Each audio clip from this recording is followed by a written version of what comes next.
going on, everybody? Bailey Brett from the Serious Angler Podcast, and a quick video for you guys today showing you a different chatterbait modification that many of you probably are not doing, and it really starts with one thing, and it's a bait.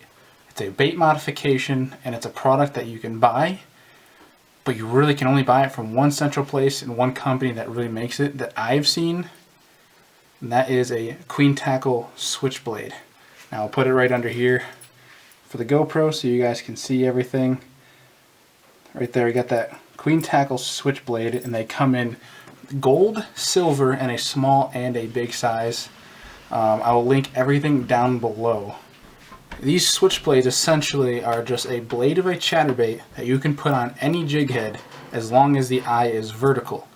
So I'm going to show you right here, I'm going to show you how to rig one up using a Queen Tackle Switchblade and a Queen Tackle swim jig. So I have these baits, I have my GoPro set up right here. I'm going to walk through it, how to set it up, how to rig it. That way you can make this modification and make something a little bit different, a little more creative when the next time you're going to be throwing a chatterbait. Alright, so as you can see, we have our Queen Tackle swim jig and we have our Queen Tackle Switchblade.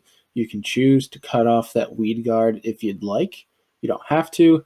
Obviously, if you cut off that weed guard, your action is probably going to be a little bit better because it's less stuff that's pushing that water around, so it gives you more of a thump. Obviously, it lets that trailer do its work, but as you can see, this is your direct line tie. These are the components that connect your chatterbait blade, your switchblade, to the jig head, making sure, and I'm going to show you guys here in a second, that you need a vertical line tie, but essentially you bend those two bars back that are holding that middle bar down. And as you'll see, I'll show you guys actually how to rig this up here. I'm trying to give you guys a different perspective because the GoPro is not focusing, but these two bars basically are bent down to hold that middle bar, which is supposed to come out of this switchblade and then obviously go through the vertical eye of your swim jig.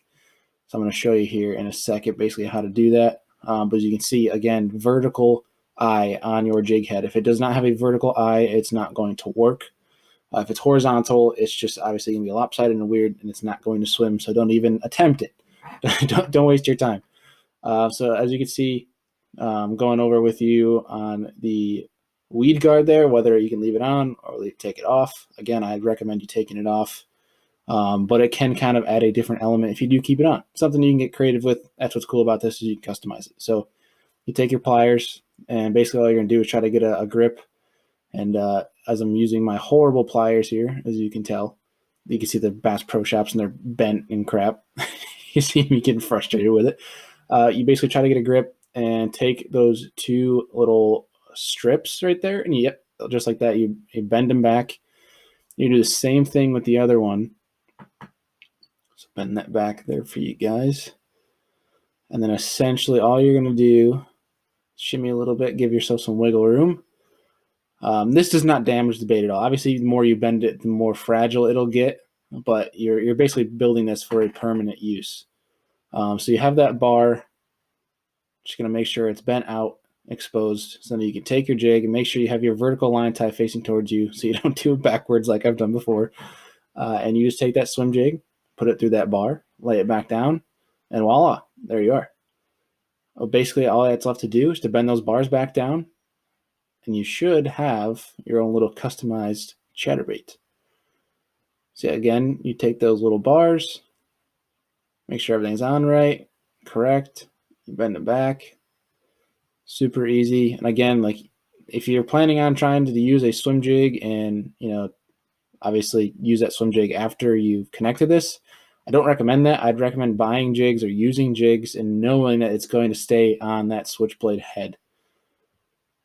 So you can see that's a finished product. Super easy. It took me less than a couple minutes. Obviously, when you get better at it, you get that process down. There you are. There's your switchblade onto a swim jig. So once you got all that done, you have your Queen Tackle chatterbait, essentially, using a Queen Tackle swim jig and the switchblade. You can play around with different jig heads on it. That's one thing I'm going to be doing this year, experimenting with different heads, trying to get really creative because a lot of people, almost everybody now has a chatterbait tied on. So something a little bit different, something a little bit more creative is probably going to help you get bit. So I highly recommend you checking out Queen Tackle's Switchblades.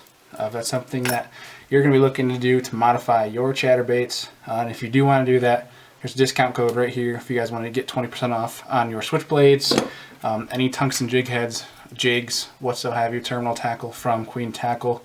You can use that code and get yourself 20% off. But I hope this bait modification right here, just adding a simple switchblade to your chatterbait game, can help you guys get more bites, you know, get some fish that might be pressured to commit to your bait. And also it's a completely different vibration. I think it's a harder knock to me than maybe like say a jackhammer. Kind of hard to imagine, but it thumps pretty hard and you can get very, very creative with these.